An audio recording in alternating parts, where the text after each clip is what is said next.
16 berarti kurun ya Bu. Berarti kita pagi kurun mulai malam dulu. Tapi saya mengingatkan, mumpung teringat saya ingatkan, kalau imam nanti lupa atau besok lupa atau kapan lupa misalnya, ya diusahakan tentu imamnya kalau bisa jangan lupa. Kalau lupa, qunut itu bagian dari sunnah. Dalam fikih mazhab Syafi'i, qunut termasuk sunnah dari 3 sunnah yang disebutkan para ulama merupakan sunnah amal. Qunut itu yang kedua tasyahud awal. Duduk tasyahud awal itu pun sunnah. Lalu yang ketiga bersolawat kepada keluarga Nabi. Waktu kita sholat tahiyat akhir, Allahumma sholli ala sayyidina Muhammad itu rukun. Wa ala ali sayyidina Muhammad itu sunnah. Ya, kalau meninggalkan sholawat kepada keluarga Nabi, kalau lupa duduk tasyahud awal atau lupa qunut tidak membatalkan sholat, namun dianjurkan sebelum salam imamnya sujud sahwi. Jadi sini Bapak Ibu, kalau nanti misalnya kapan imamnya lupa, jangan subhanallah. Sini lupa imamnya subhanallah, subhanallah, subhanallah. Imam sudah sujud, imamnya pun batin juga dia berdoa subhanallah. Pernah kejadian di kampung saya dari Durian, itu Pak. Lupa imamnya qunut, sujud dia. Asik subhanallah aja Bang.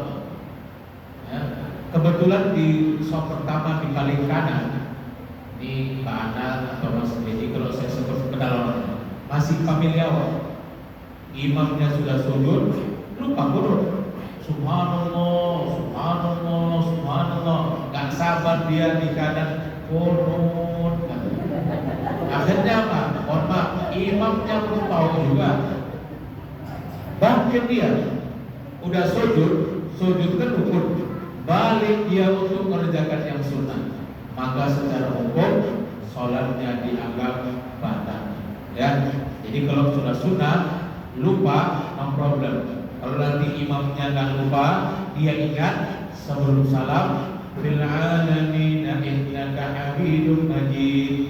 Dibaca lagi misalnya doa, Allahumma inni a'udzubika min adzabi jahannam wa a'udzubika min adzabil qabri wa a'udzubika min fitnatil mahya wal mamati. Yang keempat, wa min syarri fitnatil masiihid dajjal.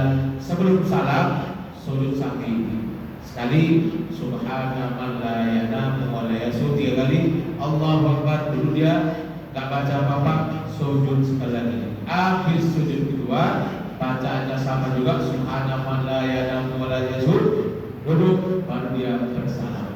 Ya, tapi mudah-mudahan sampai nanti malam terakhir imam-imam kita tak lupa. Mudah-mudahan. Baik Bu, saya nggak tahu apakah memang segini jamaah kita atau ini udah mengalami kemajuan. Nah, rumus zaman dulu kalau di awal-awal musola masjid yang besar pun rasanya kekecilan. Tapi kalau udah menjelang pertengahan sampai akhir, masjid musola yang kecil pun rasanya kekecilan. Ya, rasanya kebesaran. Awal-awal sok mengalami kemunduran. Menjelang pertengahan sampai akhir sok mengalami kemajuan. Saya tak tahu apakah di musola kita ini berlaku demikian. Mudah-mudahan tidak. Ya Bu, berlaku. Ya Allah, kemana orangnya semuanya?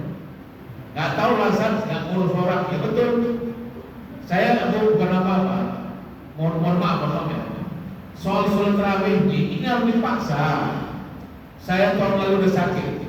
Saya kena sakit sedangkan stroke tanggal 20 Desember. Bulan kalau nggak salah bulan 3 atau akhir bulan 2 kita mulai puasa. Dari malam pertama sampai malam terakhir saya tetap tarawih. Cuma tahun lalu 3 kali sholatnya di rumah karena hujan. Sekali sendirian, baru yang kedua saya ajak anak saya perempuan, Kemudian yang berikutnya saya ajak istri saya untuk menemani saya sholat berjamaah tarawih. Ya, memang sunnah, cuma kalau tak kita laksanakan rugi kita Bapak Ibu, rugi, ya rugi. Tahun depan belum tentu kita berjumpa lagi dengan bulan Ramadan. Tahun depan walaupun berjumpa belum tentu awak sehat. 2024 sampai dengan tanggal 20 Desember malam Sabtu masih sehat Ustaz Khalid, habis maghrib isi di Masjid Al-Ikhlas buka rumah sakit Hidayah. Siapa yang sangka sehat-sehat berangkat bawa mobil pada Isya tausiah di daerah Pamang, tahu-tahu baru 15 menit tausiah hilang Pak. Koyo volume radio sing tek awal lain. Kayak volume radio yang habis volumenya itu tak bisa lagi bercakap. Sampai yang sangka tahun depan kita nggak tahu apa masih ada kita di atas muka bumi ini, apakah masih diberi kesempatan oleh Allah untuk menghirup udara atau kehidupan yang diberikan Allah kepada kita. Kan rumusnya cuma dua Pak, kata Ustaz Zero Tremzer. Awazat, kalau nggak Bapak Ibu duluan, saya belakangan. Kan itu rumus itu. Bapak Ibu duluan atau Ustaz belakang. Nah, masa Ustaz belakangan aja Ustaz? Ya udah dibalik. Bisa saja Ustaz belakangan, Bapak Ibu duluan. Kan itu. Kan rumusnya cuma dua. Kalau nggak Bapak Ibu duluan, Ustaz belakangan. Kalau nggak Ustaz belakangan, Bapak Ibu duluan. Sama aja loh Ustaz. Ya udah, jangan-jangan Ustaz duluan, ya, yang membayarkan jenazah ibu. Kan gitu. Sama juga. Kita nggak ada yang tahu, ya. Maka ayo kita beramal. Dalam satu hadis Nabi SAW menyebutkan ada 7 penghalang amal. Badiru bil amali sabar. Segera kamu beramal sebelum datang yang 7. Yang 7 itu apa Pak Ustaz? Yang pertama, yang 7 ini pun saya terangkan dulu. Yang 7 ini kalau datang, kemungkinan besar kita nggak bisa beramal lagi. Atau walaupun kita beramal, amal nggak maksimal. Ya, bisa beramal mungkin, tapi nggak maksimal. Apa yang 7 kan? Yang pertama, fakron kunsi. Kefakiran yang membuat awak lupa. Pak, mau izin saya, kita sampai jam berapa? Bebas Pak. Jangan bilang bebas. Nanti dibilang-bilang bebas, orang agak panjang sedikit ibu-ibu. Soalnya bebas, ya Allah sekali, ya. Nanti dibilang bebas sama Ustaz nih, sholat assalamualaikum warahmatullahi, assalamualaikum warahmatullahi. Jam sholat, ya. Jadi kira aman. Serius. Oh, Bapak Ibu, faktor kunci ya. Kefakiran yang membuat awak lupa, membuat kita lalai. Maksudnya gini Bapak Ibu. Sekarang nih, alhamdulillah, bukan tadi ada risol, ada dadar. Oh, suatu saat bisa jadi ibu-ibu itu makanan adalah makanan yang mewah sama-sama. Sekarang nih, kadang-kadang bakwan sampai malam tak termakan berdua.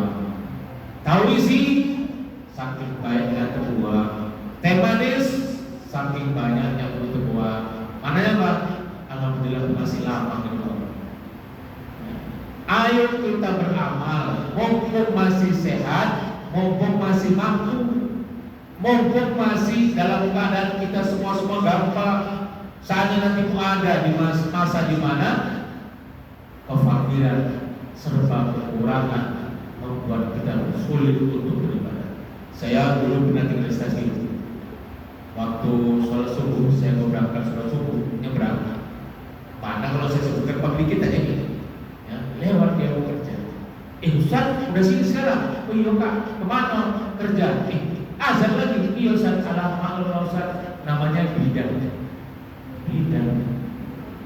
Aku heran, ingat kakak tidak pernah sekolah bidan. Kok bidan? Bingung aku. Sampai rumah dengan bidan. Aku tanya sama rumah, nggak tahu juga dia, karena baru dengar bilik, nggak paham bidan apa. Tanya sama orang rumahnya, bidan ada Diri Medan. Bapak Ibu, saya mau ngomongin azan berkumandang dia berangkat kerja. Orang nggak bisa sholat subuh, nggak bangkit dia karena nggak sholat, karena tiduran, nggak bangun.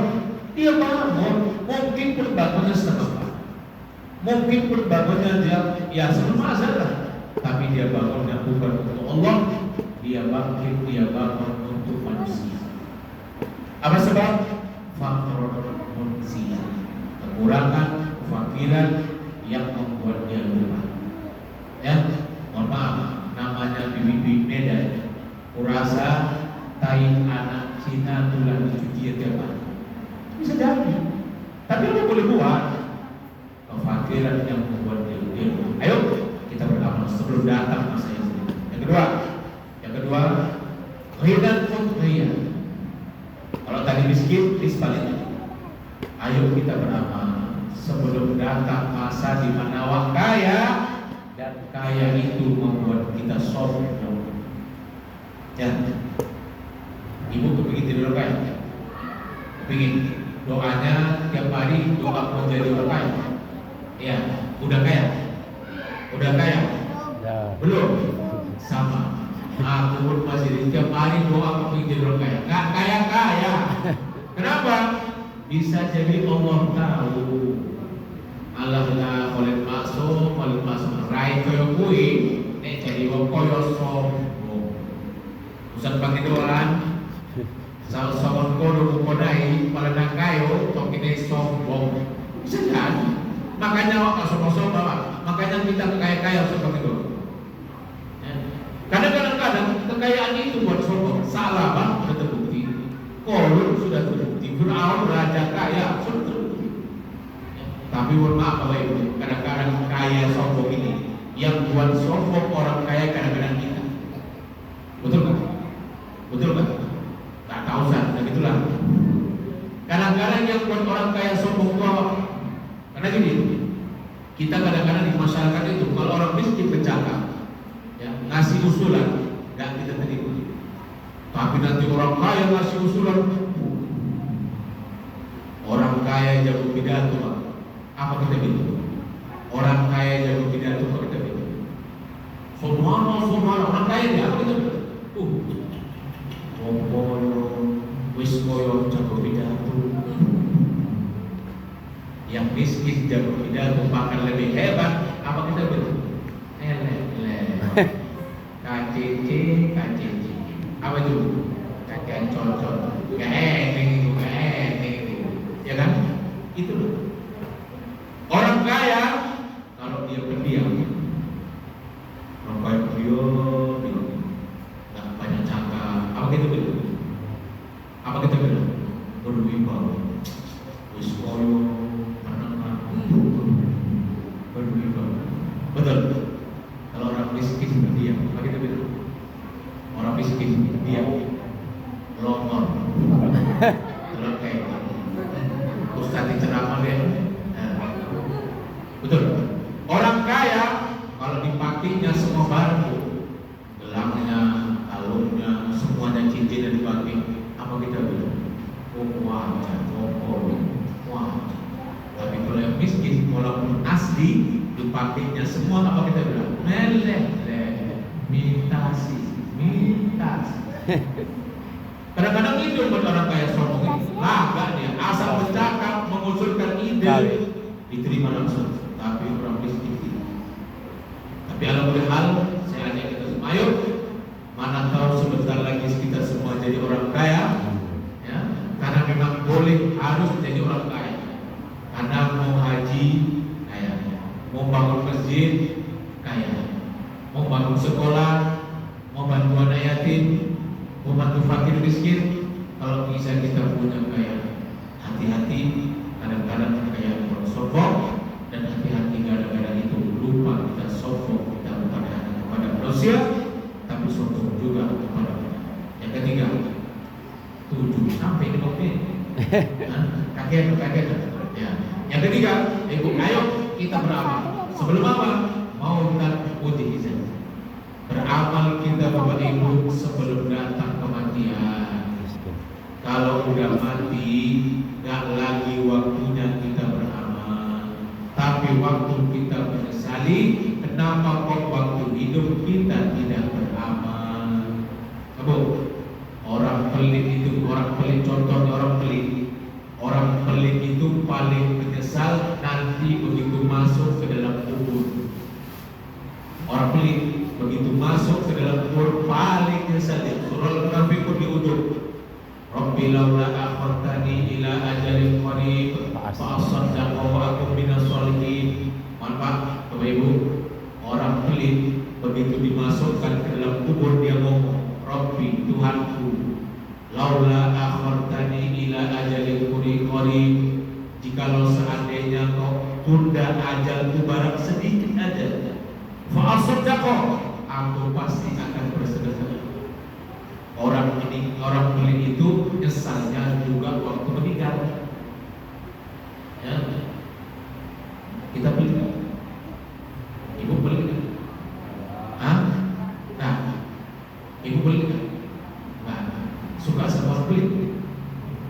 Suka sama orang pelit? Bapak? Nggak suka ya kan? Nggak suka awak sama orang pelit ya kan? Walaupun awak pelit. Masalahnya awak pelit atau enggak, awak nggak tahu. Ya. Yang penting orang pelit itu Allah tak suka. Kata Nabi SAW, al-bakhil, orang pelit, ba'idun minal jannah, qaribun minan nar. Jauh dari neraka, jauh dari surga, dekat ke neraka. As-sakhiyun, orang pemurah, ba'idun minal jannah, minan nar, qaribun minan nar, ba'idun minal jannah. Orang yang pemurah, saya ulang lagi, ba'idun minan nar, qaribun minal jannah. Orang pemurah dekat dari surga, jauh dari neraka. Allah nggak suka sama orang pelit. Kita nggak suka sama orang pelit. Binatang pun nggak suka sama orang pelit. Betul? Sekarang musik Kristus, tahu Kristus kan? Semua di Kristus sama mama sekarang. Daging bebek di Kristus, ayam di Kristus, dentis pun di Kristus. Itu kepala dentis kalau digoreng, itu bagian kucing. Lapor datang kita di kucing juga kepala dentis. Apa hak demon kucing? Makan kepala dentis sudah datang dia kata, meo. Apa itu artinya?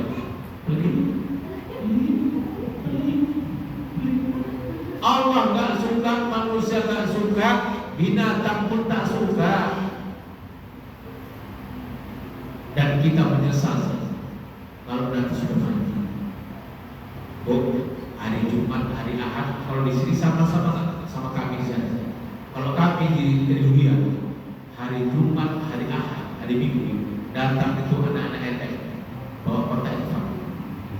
Assalamualaikum. Assalamualaikum itu ciri khas. Tapi apa lagi? Assalamualaikum. Assalamualaikum. Kira-kira kalau datang kayak gitu apa yang bilang? Assalamualaikum. Assalamualaikum. Masih mending dijawab waalaikumsalam. Kadang-kadang sangat pelitnya assalamualaikum. Tak dijawab lagi salam. Dijawab dulu kenapa rupanya? Assalamualaikum, waalaikumsalam. Lagi ya kok maaf. Apakah dipaksa ibu masih berapa? Kita masih dia punya mobil dia. Mobil buah ya, iklan mobil hebat, lampu merah, datang kami peci bawa kotak. Tahap mana baca dah? Tayang kursi tahap nggak tahu.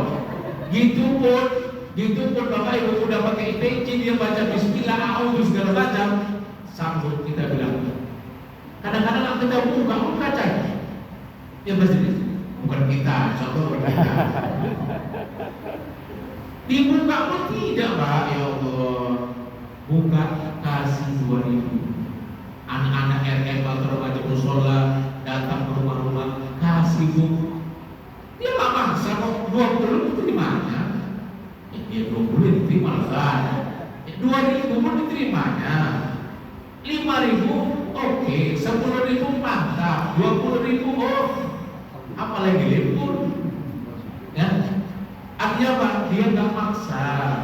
Kok kita minta maaf sih? Tapi itu bukan sekarang nih belum mendesak kita. Orang belum nampak kita keistimewaan orang yang rajin sedekah. Kalau di dunia ini kadang-kadang orang yang rajin sedekah itu nggak nampak kali sama kita keistimewaan di bawah. Tapi saya sudah banyak kenal orang kaya, bertambah banyak rezekinya, bertambah semangat dia bersedekah, semakin senang dia bersedekah. Mohon maaf, di sini belum ada, tapi di Medan sana ada banyak. Di antaranya Pak, di masjid tempat mertua saya tinggal, Masjid Muslimin Belanda. Tahun lalu yang buka di situ maka dapat nasi kotak dari rumah makan Garuda tahun 2025. Siapa yang buka di situ maka dapat nasi kotak Garuda. Lauknya 2 penting. Lauk 2 aku tanya sama Haji Joni, ketua BKP Tetap, itu Pak Haji harga berapa? Kalau yang kayak gitu satu kotak 50.000, 100 disumbangkannya sedekah saja. Tahu-tahu kurang. Laporlah hari percaya, karena yang kau diberi percaya, Pak kurang Pak. Berapa? Sekarang orangnya 120 orang. Ditambahnya minggu depannya lagi Pak bertambah Pak. Berapa? 150 orang. Yang lucunya, mohon maaf Bapak Ibu, biasanya di masjid-masjid semakin ojo kan semakin sedikit orang yang buka di masjidnya. Betul? Semakin sedikit. Ini terbalik Pak, karena rumah makan Garuda nasi kotaknya makin ke ujung puasa makin ramai yang buka di sini. Tahun ini memang tidak rumah makan Garuda lagi, tapi jumlah nasi kotaknya ditingkatkan. Semua mengumpulkan orang bersedekah, ngasih beras sekian ton setiap bulan segala macam. Artinya apa?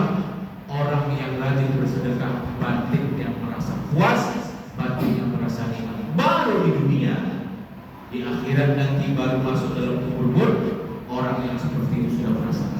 Namun kita juga sebaliknya, yang pelit-pelit juga akan merasa menyesal ketika nanti kita sudah dimasukkan di dalam kubur, menyesal kok awak pelit kali selama di dunia. Mudah-mudahan yang kita ini bukan termasuk orang-orang pelit itu, dan aku yakin tak pelit. Kenapa? Makanannya sampai lebih-lebih, ya. Tandanya yang nyumbang makanan banyak. Tandanya warga kampung kita sini orangnya pemurah-pemurah. Yang mudah-mudahan sampai Ramadan berakhir, ya. Cukup apa ya? Cukup 3 aja ya. Ya, Mas Didi.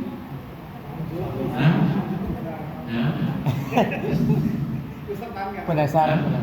Tahan. Nanti kan dia nggak tahan. Nah, kita cukupkan ya. Yang keempat, yang menghalangi kita beramal, orang yang sakit merusak, orang yang tua yang merepotkan, kemudian datangnya Dajjal dan datangnya hari kiamat. 7, kalau datang itu kemungkinan besar kita nggak bisa beramal. Kalaupun beramal, amal tidak maksimal. Mudah-mudahan 15 hari ke depan sebagai separuh akhir dari bulan Ramadan dapat kita manfaatkan dengan sebaik-baiknya. Mudah-mudahan kesempatan emas ini Bapak Ibu sekali lagi jangan kita sia-siakan. Ingat, tahun depan belum tentu kita bertemu dengan bulan Ramadan. Apalagi 5 hari ke depan, 20 hari, 10 terakhir, malam-malam yang luar biasa. Malam di mana Allah turunkan Lailatul Qadar, malam kemuliaan. Ayo berusaha kita raih. Dapat satu kita seperti kita beribadah lebih baik daripada 83 atau 85 tahun. Itu konversinya kira-kira. Sekali lagi, belum tentu kita tahun depan berjumpa kembali dengan bulan Ramadan. Kita manfaatkan Ramadan tahun ini dengan sebaik-baiknya. Demikian yang dapat saya sampaikan. Terima kasih atas perhatian dan terima kasih kepada PKM semuanya, ya, karena saya masih kedatangan belum sempurna, tapi PKM mempercayakan saya untuk menyampaikan tausiah. Sebenarnya 2 kali saya diminta, cuma saya bisanya cuma 1. Saya mohon maaf Bapak Ibu dan doakan ya, mohon doanya mudah-mudahan hari bulan ke depan kesehatan saya semakin meningkat. Mudah-mudahan kita tetap bisa bersama-sama di jalan Allah Subhanahu wa ta'ala. Amin. Subhanallahumma wa bihamdika Asyhadu an la ilaha illa anta nastaghfiruka wa natubu ilaik. Allahumma waffiq ila tariq. Wassalamualaikum warahmatullahi wabarakatuh. Waalaikumsalam.